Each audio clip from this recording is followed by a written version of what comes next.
Guys, for today's video mula sa ating mobile phone, pumunta lang tayo sa dial ng ating device. And dito guys, dial lang natin is asterisk 143, number sign or hashtag, and then call. And after nyan guys, dito ang piliin natin is yung number 4, which is yung only. So type natin yung number 4 and then send. And ayan guys, dito piliin lang natin yung number 4, which is OnlyGo99 for TikTok. So type natin yung number 4 and then send.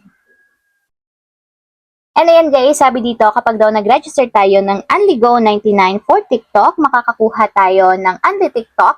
Plus, bukod pa doon, meron tayong 8 GB for all sites na data and Only All Net Text. Valid na yan guys for 7 days for only 99 pesos. So, para ma-subscribe or ma-register, type natin yung number 1 and then tap send.